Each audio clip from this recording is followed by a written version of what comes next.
नमस्कार दोस्तों, आप सभी का हमारे YouTube चैनल पर बहुत बहुत स्वागत है। दोस्तों, आज हम बात करने वाले हैं कि मृत्यु के बाद आत्मा के साथ क्या क्या होता है। जैसा कि आप सभी को पता ही है कि मृत्यु जीवन का अटल सत्य है।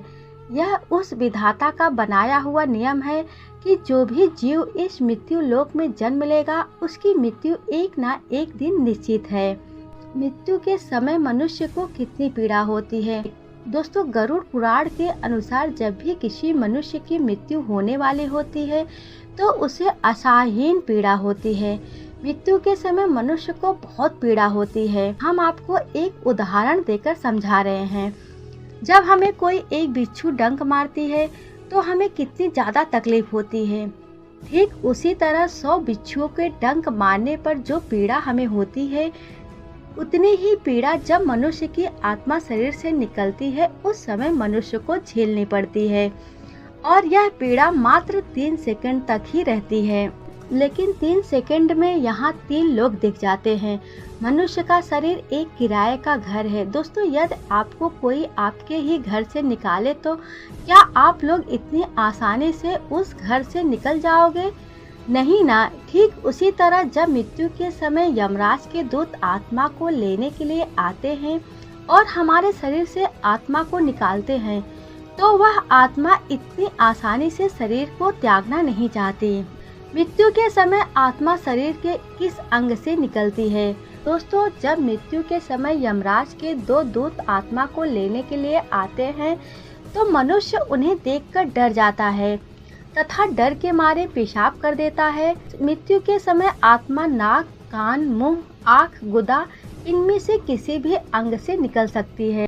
दोस्तों, जब मनुष्य का अंतिम संस्कार हो जाता है उसके बाद उस आत्मा को 13 दिनों के लिए उसी के घर में वापस छोड़ दिया जाता है। वह आत्मा अपने ही घर में 13 दिनों के लिए भटकती रहती है। जब 13 ही हो जाता है उसके बाद उस आत्मा को वापस यमराज के पास यमपुरी ले जाया जाता है। गरुड़ पुराण के अनुसार पापी आत्मा को यमराज के दोनों दूत उस आत्मा को मारते हुए लेकर जाते हैं। रास्ते में उसे भूख प्यास लगती है लेकिन उसे कुछ नहीं दिया जाता। यम मार्ग पर ही वैतरणी नदी पड़ती है। यह नदी बहुत ही गहरी तथा देखने में काफी भयानक दिखती है। यह पापी आत्मा को देखकर गर्म तेल की भांति खौलने लगती है। इसका ताप 12 सूर्य के ताप के बराबर होता है। दोस्तों, उस पापी आत्मा को उसी वैतरणी नदी में डाल दिया जाता है। वह आत्मा रोती बिलखती अपने परिजनों को याद करती है, उन्हें बुलाती है, लेकिन उसकी मदद के लिए कोई नहीं आता। उसके बाद जब उसे वैतरणी नदी से निकाला जाता है तो फिर उसे यमराज के समक्ष प्रस्तुत किया जाता है। वहाँ पर उस मनुष्य ने जितने भी पाप पुण्य किए हैं उसके अनुसार ही उसका लेखा जोखा किया जाता है। आपको पता होगा कि स्वर्ग और नरक 2 होते हैं। यदि आपने अपने जीवन में अच्छा काम किया है तो आपको स्वर्ग मिलेगा, और यदि आपने अपने पूरे जीवन में बुरे काम किए हैं तो आपको नरक मिलेगा। दोस्तों, स्वर्ग में आपको हर सुख सुविधा मिलेगी। वहाँ पर आपको आपकी मनपसंद चीजें मिलेंगी, सारी सुविधाएं आपके लिए उपलब्ध होगी।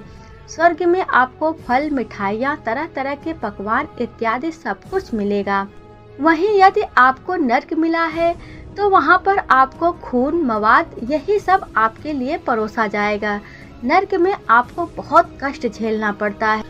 उसके बाद आपके कर्म के अनुसार आपको 84 लाख योनियों में भेज दिया जाएगा।